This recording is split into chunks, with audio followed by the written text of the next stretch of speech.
Hello, everyone. Testing, testing. It is almost 8 o'clock here in California. It is Friday, in case you're in the closet like me. Looking good here, though. Having a good time in the closet. Welcome, everybody. Welcome, welcome, welcome. Just Greg. Good to see you on there, my good friends. We're looking good, everybody. Let's get some good questions this morning. Hopefully, we'll have some good people joining. Julius, welcome. Hello, everyone. Let's get it going in the morning. Everybody having a great week. Are we in the middle of a miracle? I sure hope so. Hello, Melanie. Thanks for joining. Everybody joining in. Keep on coming. All right. We're joined. Let's get IG Live quality is so bad lately across the board, FYI. Can everybody hear me okay? Jared, good morning. Thumbs up. Everybody can hear me. Hello from San Francisco. Welcome, everybody.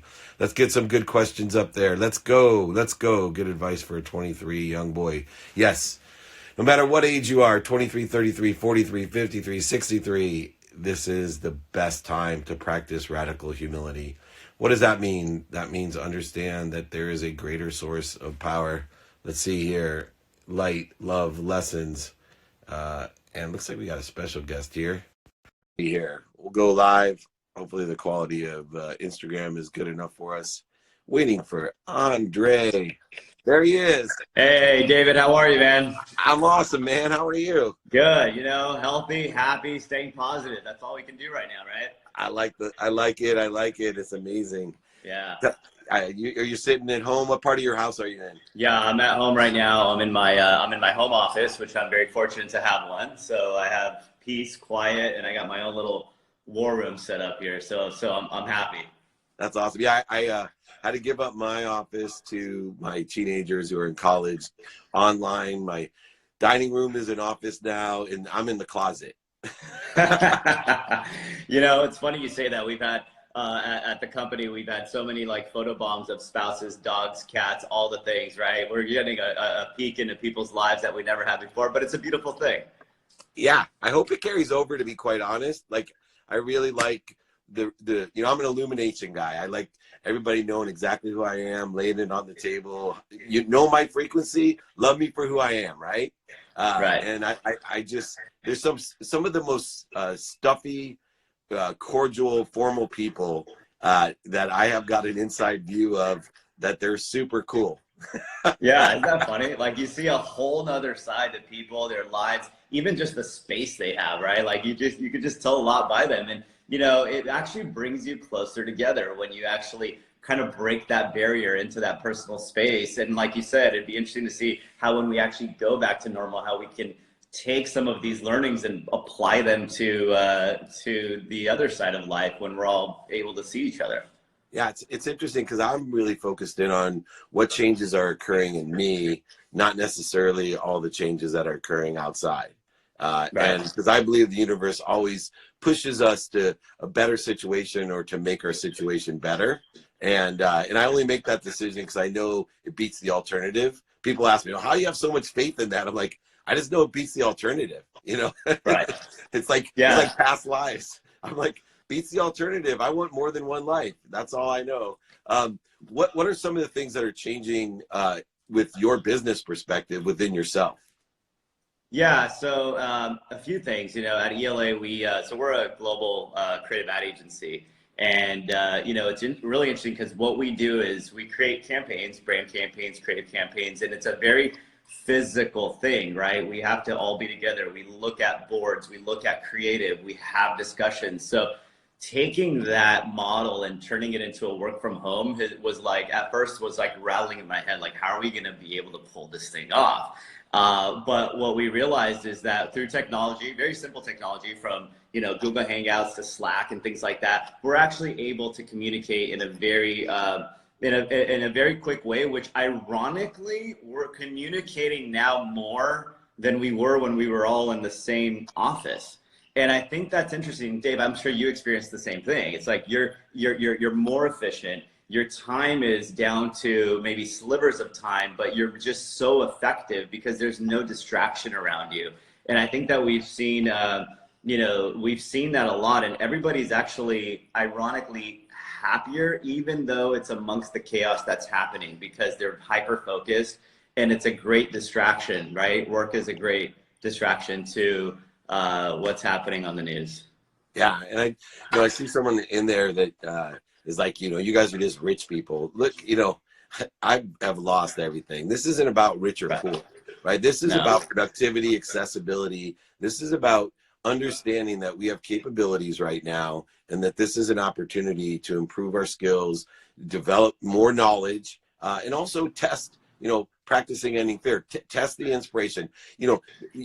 When I was poor, when I lost everything, because I see these comments sometimes, guys like, you're just two rich guys talking, and you're like, wait a second, man. Let me just tell you something. I'll tell you why I still have stability in my life right now, because I must be what I can be. Right. And I know that about you too, Philippe. Like, we're just guys. Go ahead, take everything away from me right now. I have not an ounce of fear that will carry through my day. I will have ounces of fear come to me, and I'll beat the shit out of them, because I'm a try me person. And if you're out there projecting negative energy that there's some separation between the haves and have-nots, then you're always going to be in the have-not. When I was a have-not, I must be a have. And that's how I'm sitting in my closet, and I know that I'm going to make it through here in a better place, because I must be what I can be, no matter what the circumstances are. Yeah, you're absolutely right, man, David. I mean, you like you said, the first of all the haves at one point were have-nots, right? Very few do you see that were just born in it, and usually those people aren't going from here to here, right? They're just maintaining, or they're going this way. Yeah, I always think that they're born on third base and think they hit a home run. Exactly. And I'm sure you and I have the same philosophy on that. We'll have that discussion on a later day. Yeah. But it's all in here, and there's so much work and so much determination that has nothing to do with the environment. So take what's happening in the world right now and put it on pause for 1 second. You can control what's in here. You can control your energy. You control your focus on. You control your mind. And I think when you mind your energy and you focus within, then the outside has no choice but to actually kind of form around you. That's the way it works. And it's really hard. I think it's one of the most, and you'd probably agree with me, the most difficult thing to look what we call reality in the face and turn away from it, because that's not the way we're raised. It's like you have to look at it, you have to deal with it, you have to be realistic. I think we should be have a little bit uncommon sense. I think we need to be a little bit more here and put some blinders on, so that we don't react to the same thing over and over. And I think that what we're going through right now is an entrepreneurial, you and I have been through this before. It just wasn't called a pandemic. It was called being poor. It was called, how come I want? Yeah, I love that. Right. It was called, I want it, and that other guy has it, and I want to get it too. It was the reverse pandemic, right? I love that. Yeah, and we had to actually shut out what the reality was around us, whether it be, hey, I don't have clients, or I don't have the thing I want, or whatever that is, and shut that out and try to strive for something bigger than yourself. And I think that, in a weird way, we've been through this before, just not on the physical side, right, with health, but we've been through it in other ways. Yeah, it's so interesting, because you talk about the fourth, what you can control. And I have a mentor, I believe in mentors. Blaine Bartlett taught me 4 things always to focus in on, so that the outside external uncertainty and change doesn't affect you. Number 1, you said it, your mind. Nobody can take your mind, right? That mindset is yours. Control your mindset. You control what you say and what you hear. This is a big one right now. We're not controlling what we're saying, but more importantly, a lot of people aren't controlling what is inputted. All day long, they're hearing things that they don't need to hear. Go seek the facts, right? I'm all for getting stable data. If you want to make a list, I had one client that lives up in Oregon, and she is just inundated, with negative energy. And I said, hold on a second. Make a list of the data points that you want. At the most, check them. Go seek them in the morning and go seek them at night. But don't let them play again and again all day long. Control your mind, control what you say and what you hear. And then also you can control your feelings, right? That's the hardest one. Practice ending fear. But you can control your feelings, and a big feeling for me was, to change my life. I wanted everyone to love me. Once I changed my feeling that I don't care if you love me for who I am or hate me for who I am. It doesn't matter anymore to me. And then finally, you can control your actions, right? And the productivity, accessibility. So all four of those aggregated. And when you see the common link between you and I, and you could feel it through the phone, you know that that we're born into happiness. We have a happiness gene, and it's the greatest virus. You know, it's the greatest pandemic. Poor is a pandemic, but happiness is a pandemic. You can share it by witnessing it. And I want more people to take this road, this perspective. I'm going to control these four things and come out of this cocoon, right, stronger and able to fly higher, just like a caterpillar works those wings until they break out of the cocoon. That's what we're doing now. The universe knows what's best for us. It's going to be better, and there's so many good things happening. What's the best thing that you learned, or the best thing that's happened during this time? I always say, let's find the superpower of the situation. What's the superpower for you? Superpower for me has been something that was very internal, and now I'm actually expressing it, which is, can I be happy, agnostic of what's happening around me? That is my North Star right now. Can I be happy, and do we have control of that? You know, do I have control of my energy? Do I have control of being happy? And a lot of people, they go through life, and if this person's mean to them, or this person's nice to them, or this good thing happens, then they react. So guess what? It's a very powerless thing, because you're always waiting on an external force. I think that's how most people go through their entire life. I had a good day, I had a bad day. This guy was a jerk, this person was nice. And so you have this mental and emotional whiplash probably 50 times in a day. So I said to myself, could I be happy and agnostic of what's happening around me? And so, and who's in control of that happiness? Is it me, or is it something else? And if you really sit on that very simple question, I thought, wait, I can control my happiness. I could be happy no matter what happens, whether something good happens or whether something bad happens. It's not about being naive. It's about being in control. And there's a big difference. And I think that, you know, watching the things around you, I'm sure people are going to say, well, I have to know what's going on. I have to be in the know. You can be in the know, but you don't even have to be inundated. You know, if everybody watching right now said for 24 hours, I'm not going to talk about it. I'm not going to listen about it. I'm not going to read about it. And I'm just going to tune it out for 24 hours. In 24 hours, I'll go back to it. You'll see the difference that it makes. And I think that if we all mind our energy, we mind what's here, we mind what we're talking about, and we say, can I feel good right now? And whose choice is that? And when I said that very simple question, I realized, wait a minute, I have a choice. It's not about whether something good or bad happens. I can feel good regardless of what happens. And as you know, David, the moment we do that, ironically, things change around you anyway. Because when you're happy, man, and you know this, you're not going to be miserable and unhealthy and all those things. It's all about energy to me. Absolutely. And you're the beacon of that energy. You put out a stronger signal when you're happy, a wider spectrum when you're happy, and a clearer message. And the stronger signal, the wider spectrum, and the clearer message is what starts attracting the other currency of this vibration called cash, right? Money is an object of energy that you put into the flow. And the stronger your signal, created by happiness, created by positive energy, and we have to control those four things. I'm doing a training today at 11, free training, to talk about this perspective, because I want to create a collective consciousness for this virus that's going to overcome everything, because happiness also will strengthen your immune system, right? I'm not afraid ever of getting sick. I mean, I had the Iceman on, Wim Hof, right? They inject him with lethal viruses, and his being will not even let it affect his cellular structure. We all have that capability. I mean, he's a human petri dish, this guy. We should be studying everything about him. You know, this is what we need. That's the anti-virus right there. So last piece of advice, though, because money is always the greatest stress in America. It causes divorces, it causes crime, it causes suicide. And I always say that, you know, I address money right on. I know it's an energy, and I want people to know. What advice can you give about money right now, about attracting it, stabilizing it, or just your perception of it? Yeah, I think, first of all, you're absolutely right. It is energy. And I think that, you know, if you think about money as energy, because at the end of the day, it's just a piece of paper, we add the emotional value to it, right? And we all know that. I think that, you know, there's so much gray area. People are so uncertain about what's going to happen. How will I make it? When will this turn around? I go back to what does the end look like?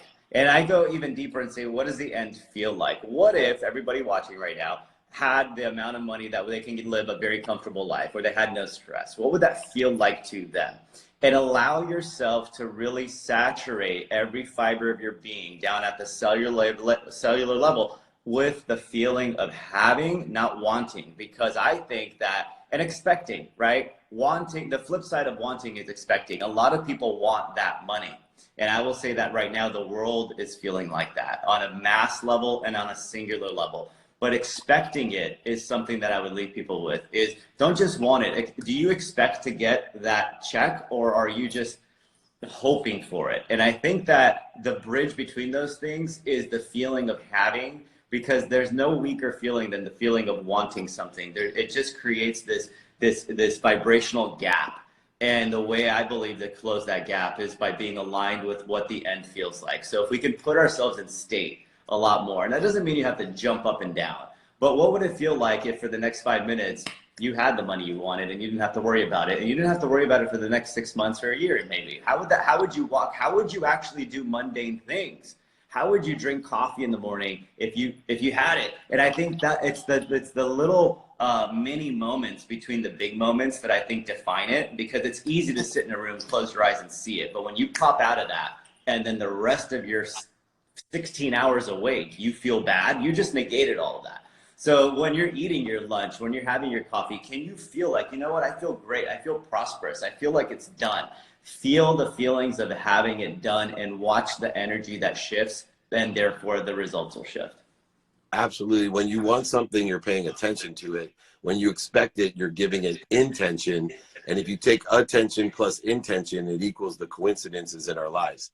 And you just nailed exactly that. Well, man, Phil, I appreciate you joining me. Let's do this again.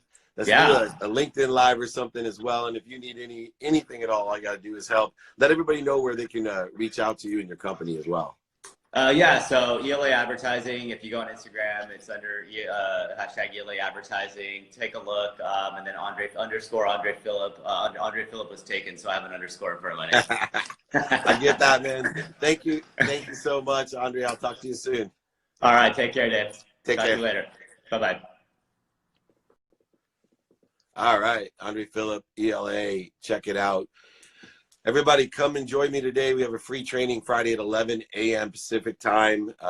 Go ahead and reach out. You can text, email, whatever. We post it up here as well. Come join me. We're going to have quite a big group today. Let's check a quick question. Let me pin. You could text me to come today to register at 949-298-2905. Trying to get that pinned up there for everybody if you can. I love this thing. Anyway, let's get a quick question going, and got a bunch of different questions on here. Let's see here. It's not personal, it's business. Would you love to hear? It's not personal, it's business. Would love to hear both your take. So I'm really good at separating the two currencies, the currency of money and the currency of faith. To me, business is about making money. It's about living by the corporate culture. For me, it's gratitude, forgiveness, accountability, and inspiration, and living by those four things. Your business has to exist in order for there to be employees. You cannot put employees first if it ruins the business. And so it's a very, very hard thing to do. My favorite story about this is one of the first office managers that we had was just not a good fit for the company. And she was absolutely crushed when we let her know and let her go. Through the process, she realized she was pushed to a much better place and lives this extraordinary life. And our relationship grew and grew. In fact, I officiated her wedding. But I'm sure when I had to let her go, she hated me. So you have to separate personal and business. Business is about making money and treating people correctly. Personal relationships are about that inspiration and connection with the other connection, the faith connection, to make everybody supportive, stable, etc. What's the best way to help family end fear? Good question. practice yourself. You can't give what you don't have. So if you practice ending fear yourself and utilize those techniques and share those techniques and live the best you that you can, people will pick up on it. They'll ask you questions about it. And pretty soon, those closest to you will also pick up on that. At David Meltzer for code for the training, the free training at 11 a.m. Okay, thanks, Jake. I appreciate it. Jake's on here, on top of it. We'll see Team Meltzer on here somewhere. How to overcome social anxiety. As I'm stammerer person, I have difficulties in social gathering. Once again, you have to confront your fears. You need to understand it and then give it positive energy, give it love, give it happiness, and you need to get aligned with it. So there are so many great success stories of those people that have dyslexia, that, you know, stammer and stumble and have all types of other challenges. Remember, everybody's weakness, move to another place as a strength. I'm going to repeat that for everyone. Everybody's weakness, move to a different location is a strength. And remember, sometimes when they move our strength to a new location, they become weaknesses. So let's take that into consideration and develop the strengths and the situations and the capabilities that we have for that. Go from there. Let's see here. How to overcome social anxiety. Oh, I already got that. How to overcome not knowing how to use your IG Live. That's Dave Meltzer here. Teach you that. Let's see, one more question. Oh, there's a lot of people asking the same question. Interesting. Let's go live to see who else is on here. Looking here. My dear friends, how are you? So many to choose. Thank you, everyone, for joining. Remember, 11 a.m. Text me. Come to David Meltzer to join my training 11 a.m. today. It's free. We're going to do some Q&A. So that, look at that. Dr. Gleb is here.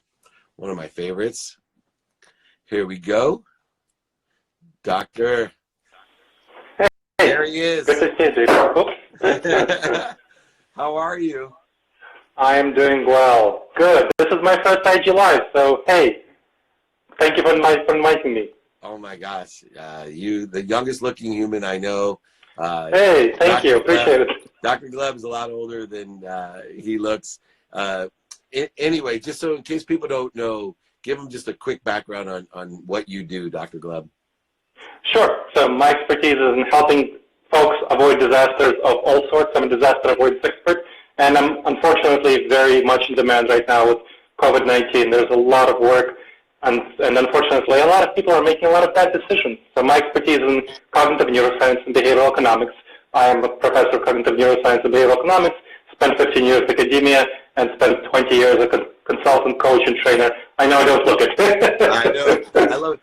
So tell me about some of the bad mistakes people are making, because we all learn from bad mistakes, right? Life's just full of lessons, and we keep on learning them, and we keep on having them until we learn them. Give me some of the biggest mistakes so people can make those changes and inspire others to make those changes as well.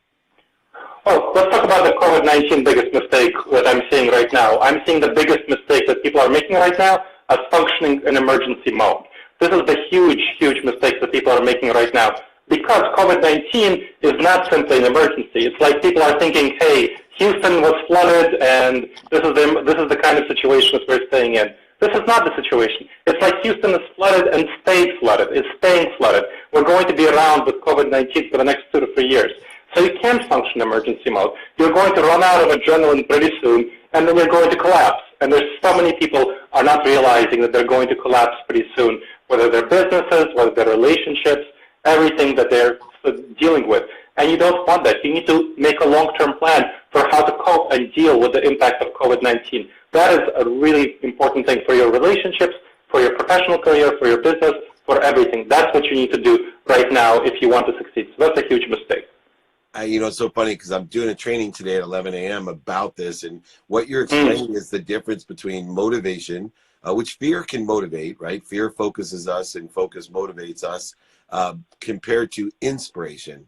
And I think we need to have this perspective that, hold on a second, we're going to always be connected to this great source of light, lessons, and love.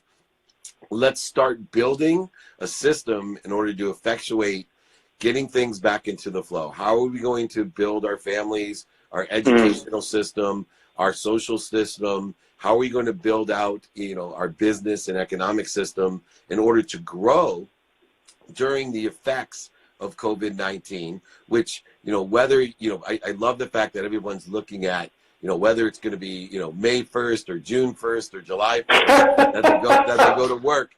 I'm focused in on developing skills, acquiring knowledge, and improving and clearing the connection to that which inspires me. What are some of the long-term things that people can do to go ahead and prepare and get more balanced and more inspired than just fearful motivation? I think one of the most important things that folks can do right now to get themselves inspired is change the stories in their heads. Now, the stories that we are telling ourselves are incredibly important for influencing us, are for motivation. So you're talking about motivation, inspiration. The motivation, the inspiration comes from stories, comes from our beliefs, comes from our perspectives. And what companies can do, what individuals can do, is change these stories, change what stories you're telling yourself. Change the story about May 1st, about June 1st, change it to a long term, and change how you will function in that long-term environment. So, for example, businesses, what you need to be looking right now at is changing your internal business model and your external business model. How will you change the way that you collaborate internally with your teams in order to for COVID-19? How will you make sure that you will cultivate trust within your teams when you're not able to see them face to face? Same thing externally. How will you deliver your services externally in the long term? Right now, your clients are willing to forgive and forget for the couple of weeks in this emergency mode. But for the next 2 to 3 years, optimistically speaking, might be 5 to 7 years, might be longer. That they will not forget. So you need to change to make sure that you are serving them well and that you're cultivating trust with them as well. So that's something you need to be thinking about. Within your family, you want to be thinking about how to protect your relationships. If you're used to spending 1 hour a day with your loved one and now you're spending 24/7, you are going to get in each other's face and in each other's face. So you need to figure out how will you manage that, which is previously just managed naturally, but now you need to figure out how to have a plan and address these things and have conversations with them. Same thing, like let's say your kids moved home after college and they're not able to be there anymore. How will you manage that situation with your kids? How will you make sure that they are doing well and that you manage the situation and they're not, of course, a bunch of kids aren't in school. Same situation. How will you manage that? So these are all things you need to be thinking about, changing the stories in your heads, changing the stories in their heads. And I don't want to scare everyone. I always like to give the most optimistic, conservative spectrum of opinions. And I'm sure a lot of people were like, oh, shoot, 2 to 3 years, 5 to 7 years. That's what people should prepare for. And if it's better, you're better off because we will find ways. The things that you learn by preparing for the long term, you can still use even if Dr. Gleb is wrong. If we come out of this May 1st, which he highly doubts, you're still going to learn so much by exploring what would I do, frame it as if, what would I do if it is 2 to 3 years? I'm going to finish up real quick with one last question. Dr. Gleb Gursky, sorry, I almost got it. No worries. Dr. Gleb, we got it up there, they can meet you. Why do you think it's 2 to 3 years? Oh, it's simple. I mean, we will not have a vaccine. It's very clear that the only way to address this is for a vaccine. We've seen a number of countries that had good restrictions in place, like Hong Kong, like Japan. They loosened restrictions because they thought they had it covered, and now there's an explosion of COVID-19 in those situations. So the United States has been much worse than Japan, than Hong Kong on restricting things. So we'll have, of course, after we loosen the restrictions, we'll have an explosion of COVID-19. We will not be able to cope with it by just restrictions, just suppressing. We'll need to have a combination of suppressions, waves of suppressions, with vaccine. Vaccine will, if we have a vaccine successfully, the first available time for a vaccine is 12 to 18 months. Realistically speaking, closer to 18 to 24 months, maybe 36 months for optimistic situations. So given that, it will then take another 12 to 18 months to produce enough of it, distribute enough of it, and vaccinate people and deal with the anti-vaxxers, right? So that will take, that's the time frame. That's why I'm saying the most optimistic, super optimistic, perfect scenario is 2 years. Much more realistically, it's closer to 3 to 5 years. More pessimistically, 7 to 10 years. There you go. Well, reach out to Dr. Gleb. There's a lot more to learn. I appreciate you joining me. I think it's important for everyone to understand and share different perspectives. I appreciate the information that you've given us. It really puts an impetus to me on making sure that we're focused in on a vaccine, because it seems like that will really solidify the time frame in which we can get everybody out sharing each other's activities. Until then, my friend, we will talk soon. Thanks for doing your first IG Live with me, and appreciate all your information. Hey, thanks for popping my cherry. Thank you. Dr. Gleb Sibursky, there you go. Reach out to Dr. Zeb. Remember, today, 11 a.m. Pacific time, reach out to me. You can text me at 949-298-2905. Go to @DavidMeltzer. Get registered for a free training. We'll talk about the 4 things that you can control, whether Dr. Gleb's right or those other people are right. You know, I am a glass half full person, but I prepare for the worst and I get the best, controlling my mind, what I say and what I hear, what I feel and what I do. This is Uncle David here, and we're going to have a great day. See you at 11 a.m. Pacific time. Thank you.